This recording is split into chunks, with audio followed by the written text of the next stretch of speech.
Welcome. ID के coaching campus के YouTube channel में आप सभी लोगों का स्वागत है। हम लोग जो क्विज किए थे शाम को, ज्योग्राफी का जो उसमें क्वेश्चन था, उन क्वेश्चंस को लेकर के मैं आया हूं। उन सारे क्वेश्चंस को मैं हल कराऊंगा। ठीक है। क्वेश्चंस को हल करने के दो तरीके होते हैं। पहला कि हम लोग क्वेश्चन पढ़ें, उसका आंसर केवल डायरेक्ट ले लें, और एक दूसरा तरीका यह है कि उस पर जितने क्वेश्चन बन सकते हैं कोई टॉपिक पर, उस टॉपिक के सारे क्वेश्चंस को इकट्ठा कर लिया जाए पहले, और फिर उस क्वेश्चन के आधार पर जो है पूरा टॉपिक पढ़ लिया जाए और सारे क्वेश्चन हल कर लिए जाए। ठीक। तो मेरा दूसरा वाला कॉन्सेप्ट है। आइए शुरू करते हैं। देखिए, सारे के सारे क्वेश्चन जो आए हुए हैं वो वायुमंडल से हैं। ठीक है। तो जो क्वेश्चन वायुमंडल से हैं उनको हल करने के लिए हमें जो है क्या क्या करना होगा, क्या क्या समझना होगा, पहले उसको देखेंगे। ध्यान दीजिएगा मेरी बात। सबसे पहले कि आखिर में पहला जो सवाल है वो ये कि वायुमंडल होता क्या है, पहले ये जाने। ठीक। ध्यान दीजिएगा। बोलता है वायुमंडल का अर्थ है, ये जो पृथ्वी है, बोलता है इस पृथ्वी के चारों ओर। ध्यान दीजिएगा, मंडल मतलब आवरण, वायुमंडल। ध्यान दीजिए, पृथ्वी के चारों ओर लगभग 10,000 किलोमीटर तक, अप्रोक्सीमेटली 10,000 किलोमीटर तक वायु रूप में, ध्यान दीजिएगा, वायु रूप में फैली हुई गैसों के आवरण को वायुमंडल कहते हैं। समझिए, पृथ्वी के चतुर्दिक, चारों दिशाओं में, मतलब पृथ्वी के चारों तरफ वायु रूप में फैली हुई गैसों के आवरण को वायुमंडल कहते हैं। यह लगभग 10,000 किलोमीटर तक की ऊंचाई तक होता है। क्लियर है। अब देखिए, जब हम इसको पढ़ते हैं तो 3 आधार होता है पढ़ने का, है ना। क्या 3 आधार होते हैं, समझिए। पहला जो आधार होता है वो ये कि यहां पर ध्यान देंगे, वायुमंडल का कुछ तापमान होता है। तापमान किस पर निर्भर करता है वायुमंडल का? सूर्य पर और पृथ्वी पर। ठीक है। पृथ्वी की स्थिति और सूर्य की स्थिति के कारण यहां पर एक तापमान होता है वायुमंडल का। ठीक है। जो जगह जगह के हिसाब से, या यूं कहें कि एक सीमा तक कुछ स्थिति होती है, फिर कुछ सीमा बाद कुछ और स्थिति हो जाती है, कुछ दूर बाद कुछ और स्थिति होती है। तो ध्यान देंगे मेरी बात। जब ऐसा हो कि ताप के आधार पर हम पूरे वायुमंडल को पढ़ें, क्लियर है, तो वहां पर हमें इस पूरे 10,000 किलोमीटर की ऊंचाई को हमें अलग अलग जो सेगमेंट होगा उसमें बांट देना होगा, अलग अलग तरीके से उसको बांटना होगा। यानी कि कहां पर कैसा तापमान होगा उसके आधार पर हम लोग पहले ताप के आधार पर बंटवारा करेंगे और उसको समझेंगे। क्लियर। फिर उसके बाद क्या देखेंगे? संगठन के आधार पर, यानी कि इस वायुमंडल में गैसों का कंपोजिशन पाया जाता है। ढेर सारी गैसें पाई जाती हैं, तो गैसों के कंपोजिशन के आधार पर भी हम इस वायुमंडल को समझते हैं। और तीसरी चीज, कार्य के आधार पर, कि कहां पर कैसा कार्य होता है वायुमंडल में, उसके आधार पर भी हम इसको पढ़ते हैं। तो बेसिकली 3 आधार होते हैं पढ़ने के। किसको? वायुमंडल के।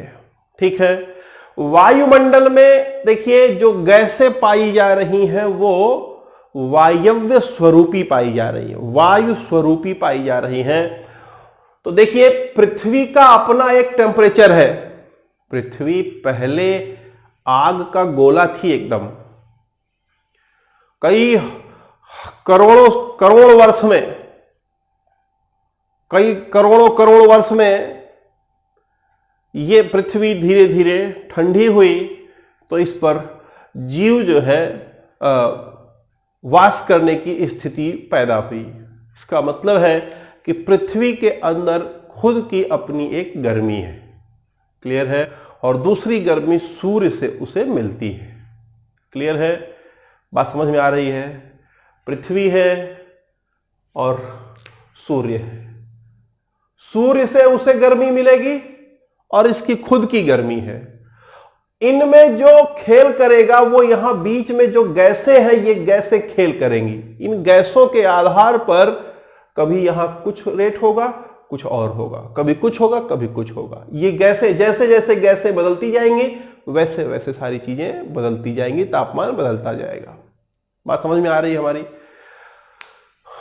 ध्यान देंगे मेरी बात। तो जब हम देखेंगे गैसों के बारे में तो बोलता है कि वायुमंडल में सबसे ज्यादा जो गैस पाई जाती है वो नाइट्रोजन है, लगभग 78% पाई जाती है। फिर उसके बाद ऑक्सीजन है, लगभग 21% पाई जाती है। अब देखिए 78% और 21%, अगर आप देखेंगे तो लगभग 99%, 99% हो जाता है, जो भी आ जाए, है ना। बाकी 1% में सब है, और कार्बन डाइऑक्साइड 0.03% है, ओजोन 0.0000006 बार 1%। क्लियर है। अब आप ध्यान दीजिएगा यहां पर, ये जो नाइट्रोजन है ना, नाइट्रोजन गैस हमारे जो वायुमंडल में है, यही भार, वायु भार, जो वायु का दबाव आपके ऊपर पड़ता है, हवा चलती है, आपके ऊपर प्रेशर जो पड़ता है, वो प्रेशर कौन डालता है? यही नाइट्रोजन गैस डालता है। क्लियर है। इसी का प्रेशर आपको फील होता है। आगे ध्यान दीजिए, नाइट्रोजन, देखिए ऑक्सीजन जो है ये ऊर्जा का प्रमुख स्रोत है, हमारे पृथ्वी पर ऊर्जा का प्रमुख स्रोत है। अगर ऑक्सीजन हटा दिया जाए तो ईंधन को जलाया नहीं जा सकता है। ईंधन को आप बर्न नहीं कर सकते तब तक जब तक कि ऑक्सीजन ना हो। ऑक्सीजन ईंधन का मतलब ऑक्सीजन ऊर्जा का सबसे प्रमुख स्रोत हमारे पृथ्वी पर है। ठीक, आप जो है माचिस नहीं जला सकते जब तक कि ऑक्सीजन ना हो। क्लियर है। अब देखिए ऑक्सीजन होने के कारण आग जलेगी, ठीक है, ऊर्जा उससे उत्पन्न होगी। अब जो आग जलेगी उसको कंट्रोल कौन करेगा? ये नाइट्रोजन। उस ऑक्सीजन को डाइल्यूट कर देता है, तनु कर देता है, टुकड़ा टुकड़ा कर देता है और आग को कंट्रोल करता है। कौन? नाइट्रोजन। समझ पा रहे हैं बात आप? चले आगे देखिए, कार्बन डाइऑक्साइड सबसे भारी गैस है। जब सबसे भारी गैस होगी तो वो पृथ्वी के, देखिए जो सबसे भारी होगी वो सबसे निकट होगी, पृथ्वी सतह के सबसे नीचे होगी, और जो सबसे हल्की होगी वो सबसे ऊपर होगी। सबसे हल्की कौन सी है? हाइड्रोजन। क्लियर है। और ध्यान दीजिएगा, ओजोन गैस एक है, ऑक्सीजन का ही रूप है। ये सूर्य से आने वाली पराबैंगनी किरणों को अवशोषित कर लेती है, एब्जॉर्ब कर लेती है। क्लियर है। तो बेसिकली यही तीन चार गैसों के बारे में जानना इंपॉर्टेंट था। तो सबसे भारी गैस कौन सी है? Carbon dioxide. सबसे हल्की हाइड्रोजन गैस है। ओजोन गैस क्या करती है? ओजोन गैस का काम है अल्ट्रावायलेट किरणें जो आती हैं सूर्य से, उनको एब्जॉर्ब करती है। क्लियर है। ऑक्सीजन पृथ्वी पर ऊर्जा का प्रमुख स्रोत है। नाइट्रोजन जो है उस ऑक्सीजन को डाइल्यूट करता है, और जो वायु का दबाव आपको महसूस होता है वो नाइट्रोजन के कारण होता है। क्लियर है। तो देखिए जहां पर, देखिए एक निश्चित क्षेत्र है पृथ्वी से लगभग 50 किलोमीटर की ऊंचाई तक, सतह से लगभग 50 किलोमीटर की ऊंचाई तक इनका कॉम्पोजिशन समान होता है। नीचे से ऊपर जाएंगे, कंपोजिशन लगभग समान रहेगा, लगभग समान रहेगा, क्लियर है। लेकिन उसके ऊपर जाएंगे तो फिर कहीं कुछ कहीं कुछ कहीं कुछ बदलता जाएगा। तो 0 से 50 किलोमीटर को सममंडल कहते हैं, उससे ऊपर वाले को विषममंडल कहते हैं। समझ में आ गई बात? चले आगे। अब आगे बढ़ते हैं। अब आगे जो है, जो मुख्य चीज आपको पढ़ना है वो ताप के आधार पर पढ़ना है। आपके इम्तिहान में सवाल एग्जाम में यहीं से पूछता है ढेर सारा, क्लियर। तो देखिए यहां पर जो आपको पढ़ना है वो क्या, कैसे पढ़ना है उसको देखते हैं। ध्यान देंगे मेरी बात।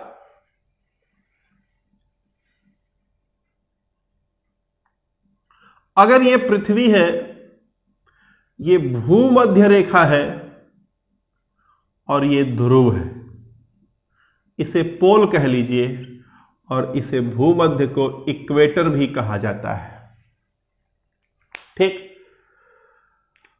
तो आपको यह बात पता है कि सूर्य जो है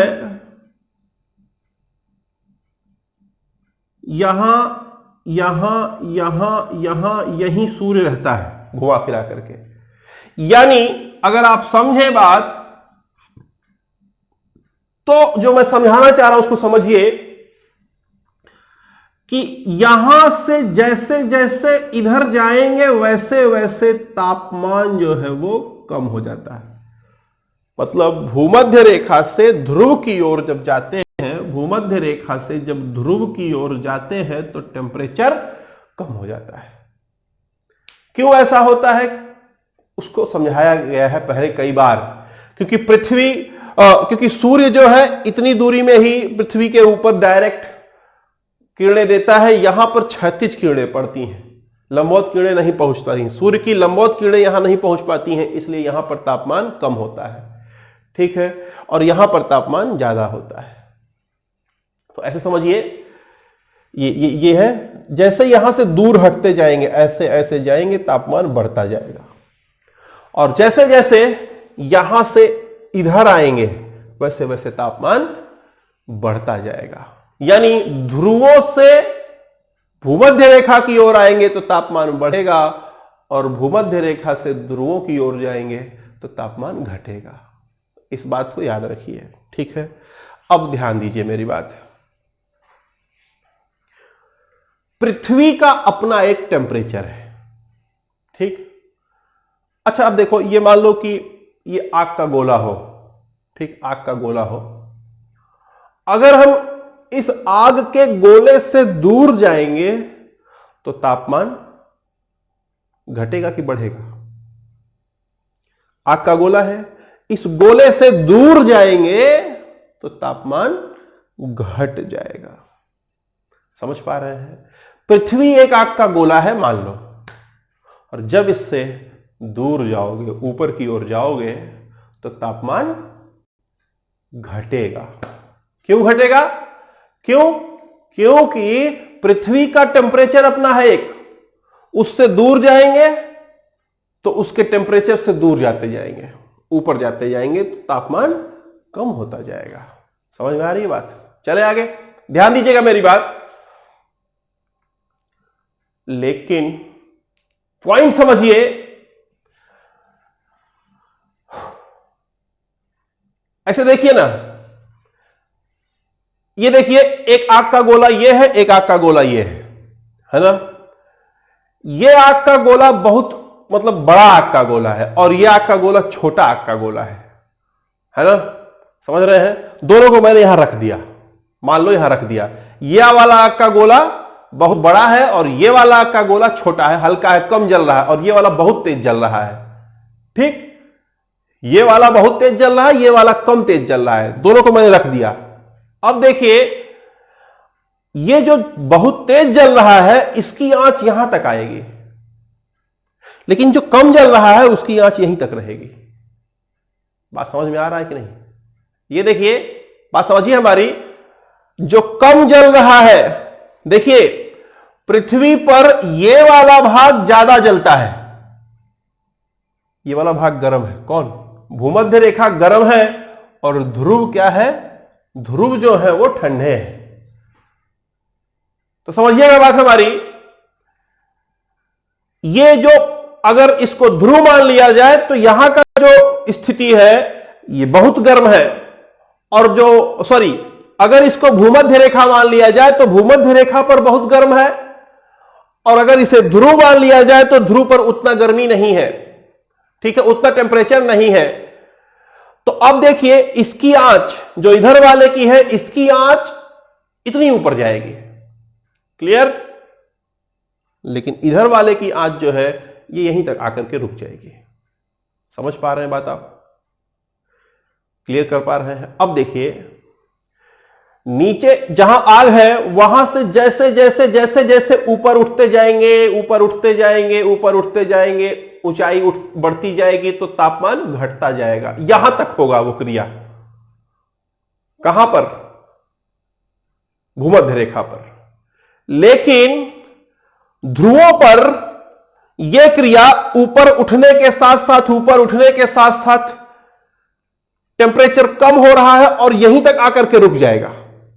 क्यों? क्योंकि यहां पर पृथ्वी का टेम्परेचर कम है। समझ पाए बात आप? अब आप देख रहे हैं कि यहां पर ऊंचाई ज्यादा है, यहां पर ऊंचाई कम है। इसी चीज को समझिएगा, ध्यान दीजिएगा। बोलता है कि क्षोभ मंडल तापमान के आधार पर बंटवारा कर रहे हैं। तापमान के आधार पर पृथ्वी से 10,000 किलोमीटर तक का बंटवारा कर रहे हैं। बोलता है कि पृथ्वी के सतह से लगा हुआ वह भाग जहां ऊंचाई बढ़ने पर, ध्यान दीजिएगा, पृथ्वी के सतह से लगा हुआ वह भाग जहां ऊंचाई बढ़ने पर तापमान कम हो, ऊंचाई बढ़ने पर तापमान कम हो, उसे कहेंगे क्षोभ मंडल। क्लियर है? ये देखिए ऊंचाई बढ़ा, ये एच लिखा हुआ है, ऊंचाई बढ़ा तापमान घटा। अगर ऐसा है और वह पृथ्वी के सतह से जुड़ा हुआ है तो उस क्षेत्र को हम क्या कहेंगे? क्षोभ मंडल कहेंगे। अब आप देखिए पृथ्वी का सतह जहां भूमध्य रेखा होगा, जहां इक्वेटर होगा, वहां ज्यादा ऊंचाई तक यह घटना घटेगी। लेकिन जहां ध्रुव होगा वहां थोड़े दूर तक ही वो घटना घटेगी। समझ पा रहे हैं बात आप? क्लियर है? तो आप देखिए ये कह सकते हैं कि ध्रुवों पर क्षोभ मंडल की मोटाई लगभग 8 किलोमीटर है और भूमध्य रेखा पर इसकी मोटाई लगभग 16 किलोमीटर है। क्लियर है? तो आप एक कंक्लूजन यहां निकाल सकते हैं कि जैसे जैसे ध्रुव से, ध्यान दीजिएगा, जैसे जैसे ध्रुव से भूमध्य रेखा की ओर आएंगे वैसे वैसे मोटाई बढ़ती जाएगी। किसकी मोटाई बढ़ती जाएगी? क्षोभ मंडल की मोटाई बढ़ती जाएगी। यानी जहां जहां जैसे जैसे ऊंचे जाते हैं वैसे वैसे तापमान घटता जाता है। अब एक बात समझिए, जैसे जैसे ऊपर जाएंगे ना वैसे वैसे सब कुछ घटता जाएगा। लगभग घनत्व कम हो जाएगा, घनत्व मतलब ऊपर उठते जाएंगे तो सारी चीजें जो है वायुमंडल में कम होती जाएंगी तो घनत्व कम होता जाएगा। जल वाष्प भी जैसे जैसे ऊपर उठते जाएंगे जल वाष्प कम होता जाएगा। नीचे ज्यादा जल वाष्प वायुमंडल में पाया जाता है, ऊपर कम पाया जाता है। तो जैसे जैसे ऊपर जाएंगे सब कुछ चीजें कम होती चली जाएंगी। बात समझ में आ रहा है? बोलिए, चले आगे। अब आप एक बात ध्यान दीजिएगा यहां पर कि जो वर्षा होती है, जो बारिश होती है, जितनी घटनाएं घटित होती हैं सब यही क्षोभ मंडल में घटित होती हैं। क्लियर?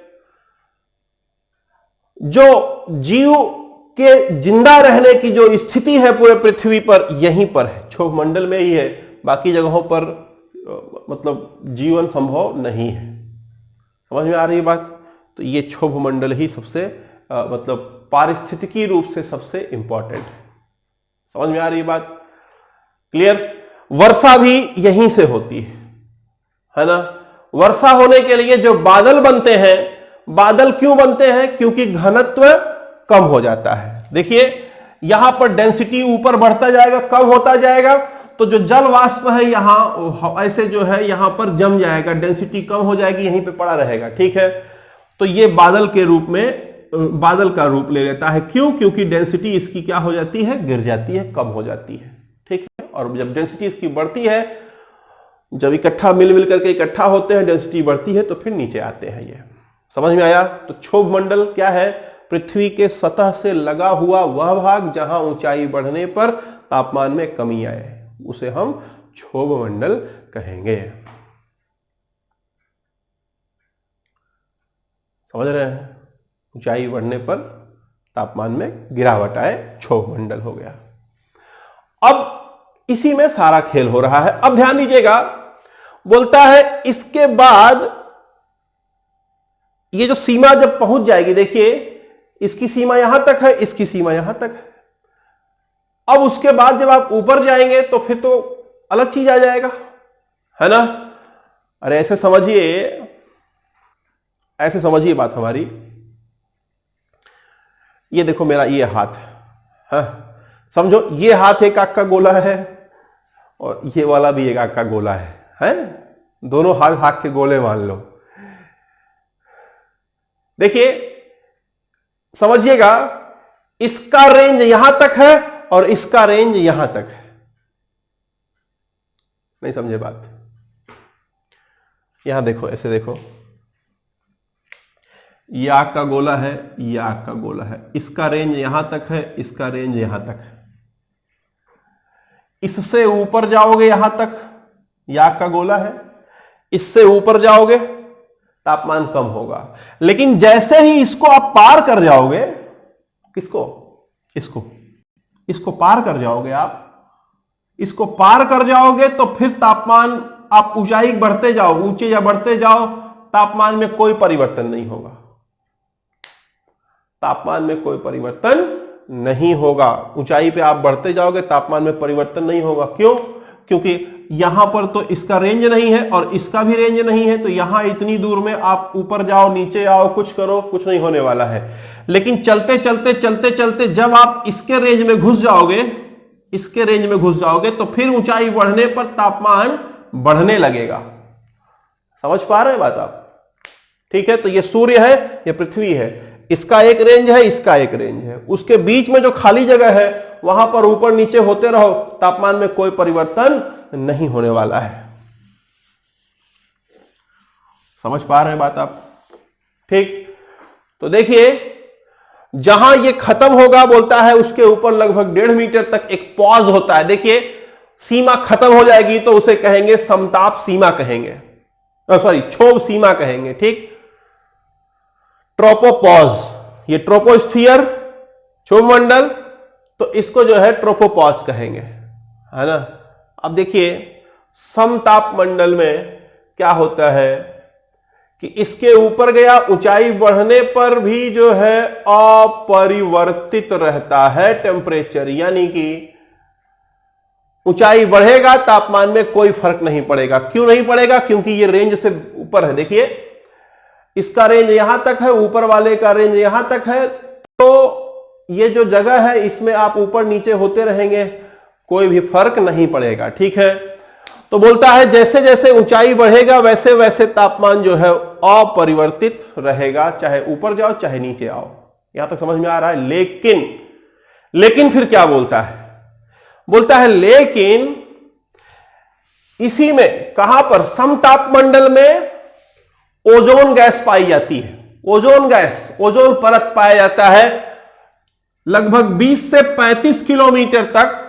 बड़ा मजबूत ओजोन परत होता है और उसके ऊपर भी होता है ओजोन परत। ऐसा नहीं है कि केवल 20 से 35 होता है, 50 तक भी होता है, लेकिन मजबूत जो है वो 20 से 35 तक परत पाई जाती है। ठीक है, अब ये करती क्या है ओजोन परत? ओजोन परत एब्जॉर्ब करती है। समझिए बात, एब्जॉर्ब करना। जैसे आपका शरीर है, अगर आप एब्जॉर्ब करो कोई चीज, मान लो आप पानी पीते हो तो वो एब्जॉर्ब किया आपने, तो जब आप पानी पियोगे तो आपके शरीर में पानी अधिक हो जाएगा। क्लियर है? तो ये जब सूर्य से आने वाली किरणों को एब्जॉर्ब करेगा तो इसका तापमान बढ़ जाता है। क्लियर है? सामान्य स्थिति में यहां पर ऊंचाई बढ़ने पर तापमान में परिवर्तन नहीं होना था, लेकिन ओजोन पाई जाती है, ओजोन गैस का परत पाया जाने के कारण यह अवशोषित करती है और यहां पर ऊंचाई बढ़ने पर तापमान बढ़ने लगता है। क्लियर है? और जब यह सीमा खत्म होती है तो उसे पॉज कहते हैं और समताप मंडल यानी समताप सीमा होगी। क्लियर है? स्ट्रेटोपॉज हो जाएगा। स्ट्रेटोपॉज, पॉज मतलब खत्म। मोबाइल में आप चलाते हो प्ले पॉज, पॉज मतलब रोक देना, समाप्त हो जाना, मतलब समाप्त नहीं करना, जहां है वो चीज को रोक देना पॉज कहलाता है। अब उसके बाद बोलता है मध्य मंडल आता है। बोलता है यहां पर ध्यान दीजिएगा, अब इसके ऊपर जाएंगे तो ऊंचाई बढ़ने पर तापमान घटने लगता है और एक ऐसी स्थिति आती है लगभग -80 डिग्री मतलब -80 डिग्री सेल्सियस तक जो है, सेंटीग्रेड तक, -80 डिग्री सेंटीग्रेड तक जो है इसका तापमान पहुंच जाता है। ठीक? इसके ऊपर जब यह समाप्त होता है तो उसे पॉज कहते हैं। कौन सा पॉज? मध्य सीमा कहेंगे उसे। मध्य मंडल को मीजोस्फीयर कहते हैं। तो यहां जब आएगा तो उसे मीजोपॉज कहेंगे, मीजोपॉज कहेंगे। ठीक है? यहां पर कुछ ऐसी गैसें पाई जाती हैं जो रिफ्लेक्ट कर देती हैं सूर्य की किरणों को, सूर्य की किरणों को रिफ्लेक्ट कर देती हैं, वापस भेज देती हैं। तो यहां पर इसलिए ठंडा रहता है। ठीक? लेकिन उसके बाद ये पूरा एक्सपोज हो जाता है किसके सामने? सूर्य के सामने आ जाता है पूरा, जिसके कारण तापमंडल में जैसे जैसे ऊपर जाएंगे वैसे वैसे तापमान बढ़ता जाएगा। क्लियर है? समझ में आ रहा है? इसी में 540 किलोमीटर के ऊपर चले जाएंगे तो कहते हैं कि बहिर्मंडल है, वो बाह्य मंडल है, और 10,000 किलोमीटर तक चलेगा वो। ठीक है? तापमंडल को भी वही कहते हैं, 10,000 किलोमीटर तक चलेगा ये। क्लियर? समझ में आ रहा है? और ध्यान दीजिएगा, ये वाला आपका ओजोन मंडल भी कहलाएगा। तापमंडल में यहीं पे आयन मंडल भी इसको कहते हैं। क्लियर? और बहिर्मंडल भी इसी को कहते हैं। समझ में आ रहा है? चलें आगे। तो तकरीबन चीजें आप समझ चुके हो। अब जो आपके क्विज के क्वेश्चन थे, आइए उसको फटाफट देख लेते हैं। ठीक है? क्विज के क्वेश्चन देख लेते हैं।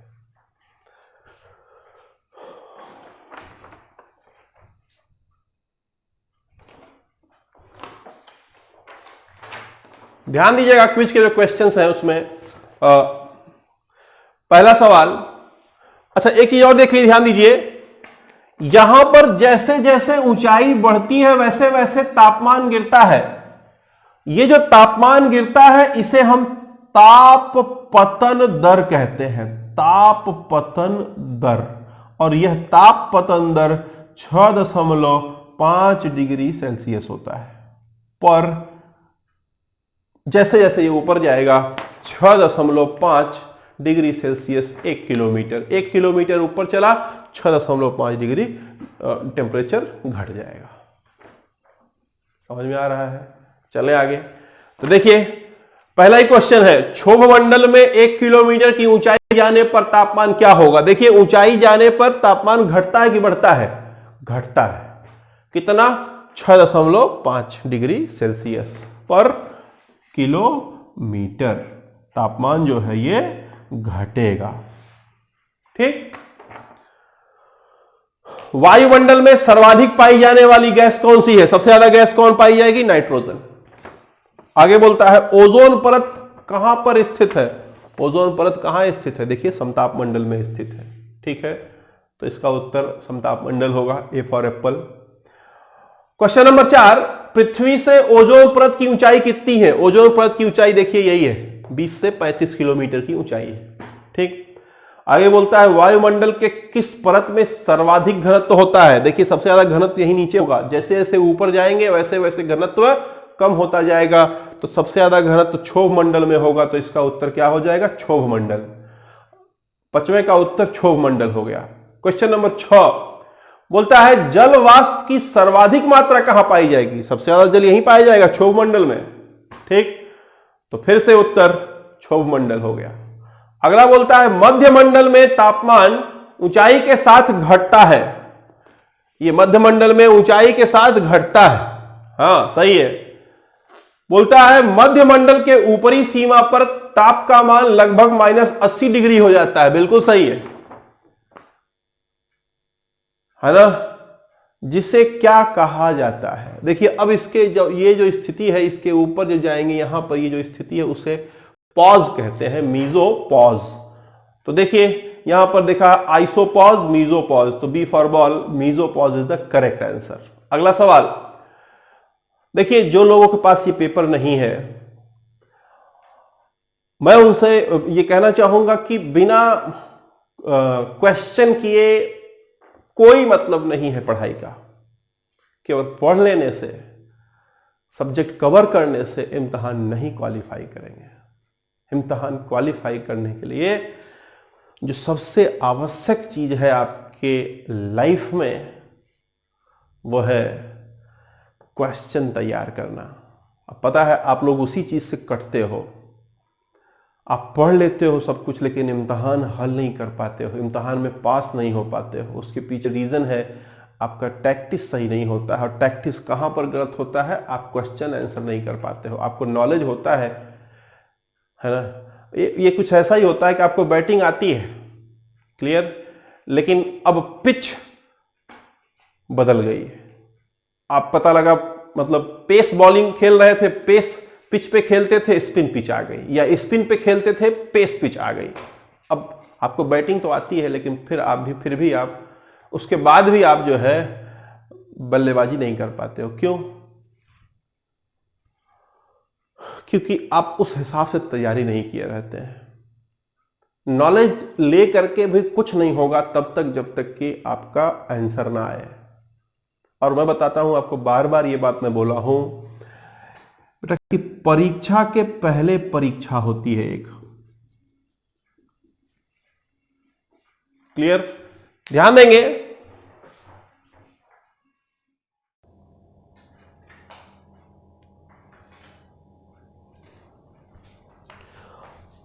ध्यान देंगे, परीक्षा के पहले भी एक परीक्षा होती है। जो मैं कहना चाह रहा हूं उसको समझिए बात। परीक्षा के पहले परीक्षा से क्या तात्पर्य है? देखिए, जब आपको कोई सफलता मिलने वाली होती है ना, उसके पहले आपके सामने भगवान चैलेंज डालते हैं कि क्या आप उस लायक हो या नहीं हो। अगर आप उस चैलेंज को एक्सेप्ट करते हो और उसमें पास होते हो तो पूरी दुनिया आपका सपोर्ट करती है। भाग्य, नसीब, किस्मत सब आपके साथ होता है तब। और अगर आप वही नहीं कर पाते हो, मतलब जैसे ही आपके सामने समस्या आती है आप टूट जाते हो, पीछे हट जाते हो, फिर आप लाइफ में कुछ नहीं कर पाओगे। तो नो डाउट आज के डेट में प्रॉब्लम है, कॉपी नहीं मिल रही है, किताब नहीं, मतलब कागज नहीं मिल रहा है, कलम नहीं मिल रहा है, तमाम समस्याएं हैं। लेकिन इन समस्याओं के बावजूद भी पढ़ाई अच्छे से की जा सकती है। जो करेगा वही सफल होगा।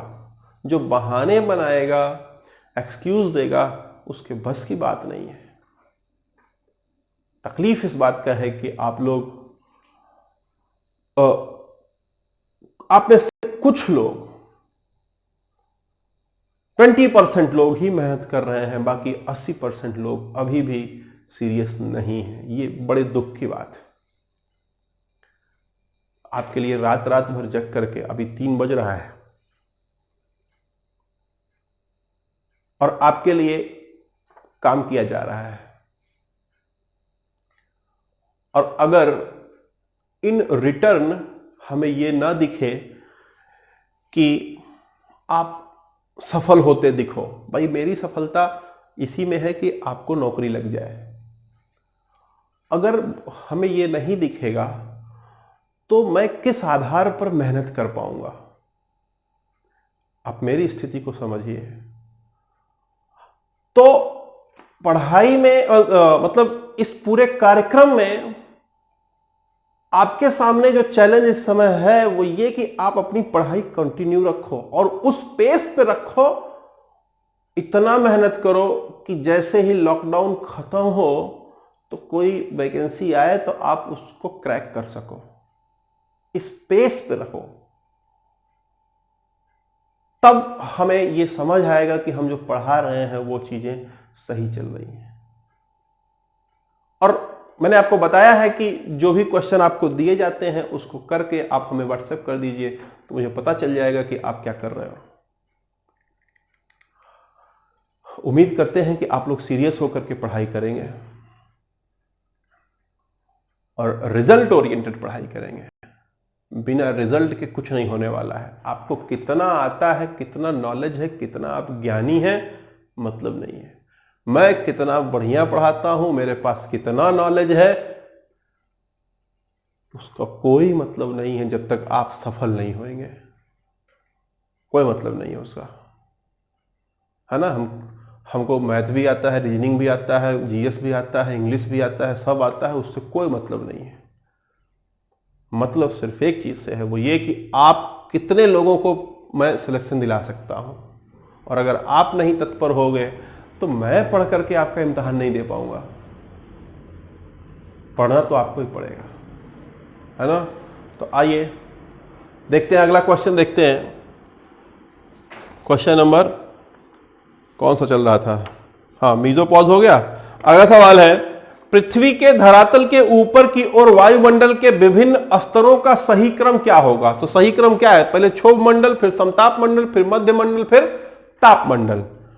तो क्षोभ मंडल, समताप मंडल, मध्य मंडल, ताप मंडल को आयन मंडल भी कहते हैं, बहिर्मंडल भी कहते हैं। ठीक है, तो यही वाला सही है। कौन सा, सी फॉर कैट। क्वेश्चन नंबर 9, है ना। क्षोभ मंडल के संदर्भ में निम्नलिखित में से कौन सा कथन सत्य है। बोलता है क्षोभ मंडल की ऊंचाई 52 किलोमीटर है। कहां 52 किलोमीटर है, ध्रुवों पर लगभग 8 किलोमीटर, भूमध्य रेखा पर लगभग 16 किलोमीटर। तो पहला लाइन गलत है। दूसरा बोलता है क्षोभ मंडल का तापमान सदैव बराबर रहता है। नहीं, जैसे जैसे ऊपर जाएंगे वैसे वैसे तापमान कम होगा, हमेशा बराबर नहीं रहेगा हर जगह। आगे बोलता है क्षोभ मंडल में ऊंचाई बढ़ने के साथ तापमान और घनत्व में कमी आती है। देखिए ना, तापमान में भी कमी आ रही, घनत्व में भी कमी आ रही। कब, जब ऊंचाई बढ़ता है। तो लाइन सही है, तो यही आंसर सही है। सी इज द करेक्ट आंसर। अगला सवाल, क्षोभ मंडल की सर्वाधिक ऊंचाई कहां पर पाई जाएगी। क्षोभ मंडल की सर्वाधिक ऊंचाई भूमध्य रेखा पर पाई जाएगी। ठीक, तो इसमें ए फॉर एप्पल करेक्ट है। अगला सवाल, निम्न में से कौन सा मंडल मौसमी घटनाओं के लिए जिम्मेदार है। मौसमी घटनाओं के लिए जिम्मेदार यही क्षोभ मंडल है। अगला सवाल, वायुमंडल में बादलों के गैस का कारण क्या है। ये देखिए यहां पर जो वायुमंडल, यहां पर वायुमंडल में जो गैस देख रहे हैं आप, बादल बने हुए हैं। बादलों का जो कारण है वो घनत्व का कम होना है, बताया है मैंने। ठीक है, तो हो गया यहां पर घनत्व का कम होना। पारिस्थितिकी तंत्र के लिए सर्वाधिक महत्वपूर्ण मंडल, पारिस्थितिकी तंत्र के लिए सर्वाधिक महत्वपूर्ण यही क्षोभ मंडल हुआ। अगला सवाल, हानिकारक पराबैंगनी किरणों से बचाने का कार्य ओजोन परत करती है। हाँ, जो कहां स्थित है, समताप मंडल में। ठीक है, समझ में आ रहा है। अब कुछ किताबों में इसे दिया हुआ है कि ये ऊपरी परत पर स्थित है, कुछ में दिया हुआ है ये निचली परत पर स्थित है। क्लियर है, जबकि 20 से 35 किलोमीटर के आसपास है। निचली परत से थोड़ा सा ऊपर और ऊपरी परत से थोड़ा सा नीचे। ऑप्शन इसमें देखेंगे तो B for ball correct answer, मतलब ऑप्शन देखते हुए देखेंगे तो बी ऑप्शन करेक्ट है। अगला क्वेश्चन नंबर 15 बोलता है, वायुमंडल की किस परत में ऊंचाई में वृद्धि के साथ तापमान में वृद्धि होती है। देखिए ऊंचाई बढ़ा, यहां ऊंचाई बढ़ा तो तापमान में वृद्धि यहां हुआ, यहां हो रहा है। ये दो मंडल है ना, समताप मंडल में यहां ऊपर ऊंचाई बढ़ने पर तापमान बढ़ा, यहां ऊंचाई बढ़ने पर तापमान बढ़ा। तो कौन कौन सा, इसी को बहिर्मंडल भी कहते हैं यहां पर, तो बहिर्मंडल हो गया। और इसी को आयन मंडल भी कहते हैं, बहिर्मंडल, आयन मंडल और समताप मंडल। तो बोलता है कि सब के सब में ऊंचाई बढ़ती है, तो तीनों, ऊंचाई बढ़ने के साथ तापमान बढ़ता है, तो D for dog is the correct answer. Clear है? उम्मीद करते हैं कि आप मेहनत करेंगे बेटा। थोड़ा सा सीरियस होइए, दूसरे के ऊपर दोष डालने से बचिए, अपने ऊपर रिस्पॉन्सिबिलिटी लीजिए, मेहनत करिए और तभी जिंदगी बदलेगी। आप किसी के ऊपर ब्लेम नहीं कर सकते, है ना? आप सोचो ना, मतलब मैं आपके लिए डेली 4 वीडियो बना रहा हूं, 4 वीडियो बनाता हूं। एक वीडियो बनाने में मुझे 2 से ढाई घंटा लगता है। सोचो आप, 8 से 10 घंटे मेहनत केवल मैं वीडियो बनाने पर आपके लिए करता हूं। लगभग 1.5 से 2 घंटे में आपका क्विज कराता हूं। फिर उसके बाद और तमाम चीजें, मैटर भी तैयार कराता हूं, क्वेश्चन भी तैयार करता हूं। आप सोचिए कि आपके लिए कम से कम 13 से 14 घंटे, 15 घंटे मैं काम कर रहा हूं, तो आप बदले में नहीं कर सकते क्या? और अगर आप नहीं करते हो तो मेरे अंदर मोटिवेशन नहीं आएगा। आप करो काम। क्लियर है? तभी सफलता मिलेगी, तभी आपको सफलता मिलने वाली है। उम्मीद करते हैं कि आप समझ पा रहे हैं। और मैंने देखा कि आप लोग एक वीडियो देखते हो, उसके बाद फिर जो है आप थक जाते हो। इसके बाद फिर आएगा आपका मैथ का, आएगा मैथ के बाद फिर पॉलिटी वाला आएगा। तो सब सारे को देख करके पूरा कंबाइंड आप बनाइए, डेली का डेली आप नोट्स बनाते रहिए। ठीक है? Thank you.